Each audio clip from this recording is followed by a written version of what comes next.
Hola pelados, bienvenidos a Monigamia Día a Día, el formato en donde les explicamos las finanzas de las situaciones cotidianas.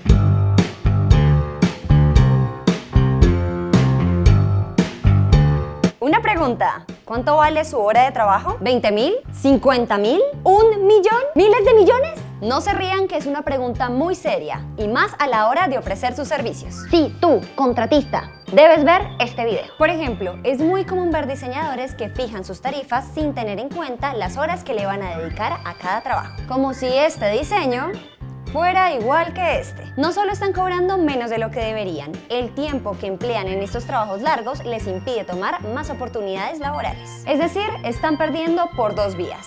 Por eso vamos a explicarles cómo calcular objetivamente cuál es el costo mínimo de su hora de trabajo. El primer paso es calcular sus gastos vitales, es decir, esos gastos que necesitan literalmente para sobrevivir. El mercado, el arriendo, los seguros, el transporte, etc. Todo lo necesario. Tómense su tiempo y procuren ser lo más honestos y realistas cuando hagan sus cuentas. ¿Ya saben cuánto suman sus gastos vitales?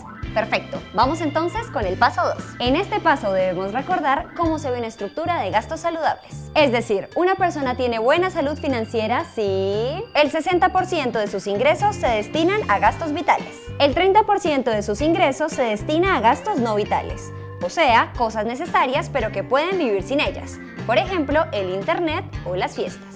Y si el 10% de sus ingresos se ahorran. El costo mínimo de su hora de trabajo debe permitirles acercarse a esta estructura de gastos. Entonces, como ya sabemos cuánto suman sus gastos vitales y queremos que este monto represente el 60% de sus ingresos, ya podemos calcular cuánto debería sumar el restante 40%. Es decir, queremos calcular el 100% de los gastos totales mensuales que les permitan acercarse a esta estructura de gastos saludable. Así que para calcular el 40% restante hay que hacer una regla de 3. ¡No! ¡Regla de 3! ¡Corran! Sabemos que la regla de 3 les trae malos recuerdos, así que les vamos a mostrar una forma para calcular ese 40%. Simplemente deben multiplicar por 0,66. Tomemos como ejemplo a un trabajador que tiene gastos vitales por 1 millón de pesos. Entonces, si sus gastos vitales suman 1 millón de pesos, debe multiplicarlo por 0,66 para calcular el restante 40% de sus ingresos. En este ejemplo, el 40% suma 666,666 pesos.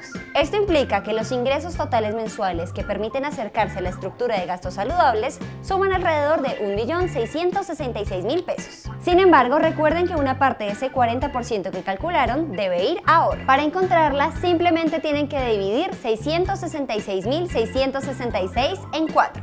Esto indicará que deben ahorrar 166,000 pesos mensuales. Entonces, la estructura de gasto saludable debería verse así en este ejemplo. El 60%, que es 1 millón de pesos, debe ir para gastos vitales. El 30%, que suma 500,000 pesos, debe ir para gastos no vitales. Y el 10%, es decir, 166,666, debe ir para ahorro. Ahora sigamos con el paso 3. Dado que ya sabemos cuánto debería ser nuestro ingreso mensual, solo nos queda dividir ese monto por el número de horas que deberíamos trabajar al mes. En teoría, deberían trabajar 8 horas al día por 5 días a la semana.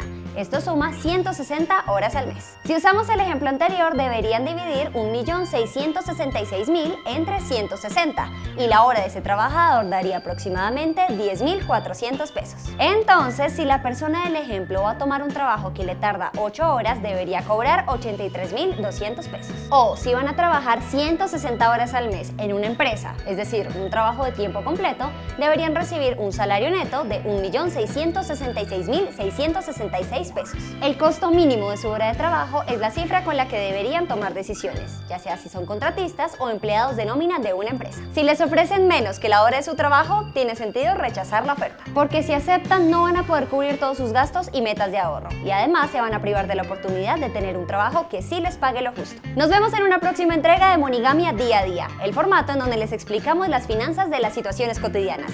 Si les gustó este video, no olviden darle like, dejarnos su comentario en la parte de abajo y por supuesto suscribirse a este canal. ¡Chao!